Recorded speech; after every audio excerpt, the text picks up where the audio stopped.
We're learning more about tomorrow night's State of the Union address. The White House says that President Trump will use the theme, Building a Safe, Strong, and Proud America. Senior White House officials are promoting the idea that the speech will be unifying. It will highlight the recent tax victory and lay out ideas for trade, immigration reform, and a $1.7 trillion plan to rebuild U.S. infrastructure. Major Garrett's at the White House. Morning, Major.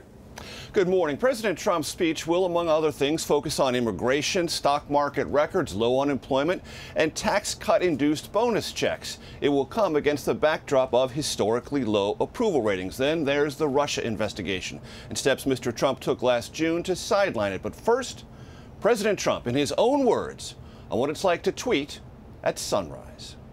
If I don't have that form of communication, I can't defend myself. The president and Twitter provocateur said Sunday his tweets are sometimes dictated or sent by advisors, but more often than not, he is the author. Sometimes in bed and perhaps sometimes at breakfast or lunch or whatever, but generally speaking, during the early morning or during the evening, I can do that. Mr. Trump has denounced the Russia investigation on Twitter. CBS News has confirmed that last June, the president talked about firing special counsel Robert Mueller, citing 3 areas of possible conflict of interest. Last week, Mr. Trump denied reports that he ordered Mueller's firing. What did you want to fire Robert Mueller? Fake news, folks. Fake news. What's your message today? Typical New York Times fake stories. Nothing Mr. Trump said about ousting Mueller was ever relayed to the Justice Department, where the power to fire Mueller actually resides. We know that if he tried to, it'd be the end of his presidency. South Carolina Republican Lindsey Graham described the consequences of dismissing Mueller. White House counsel Don McGahn was frustrated by the talk of firing Mueller and also other matters. He threatened to resign, but not directly to Mr. Trump.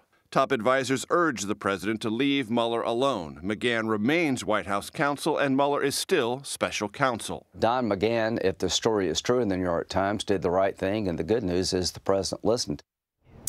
Also, the Trump Justice Department reportedly believed that a Trump campaign advisor, Carter Page, was acting as a Russian agent. According to a report in the New York Times, a memo drafted in secret by House Republicans reveals that Deputy Attorney General Rod Rosenstein extended surveillance of Page.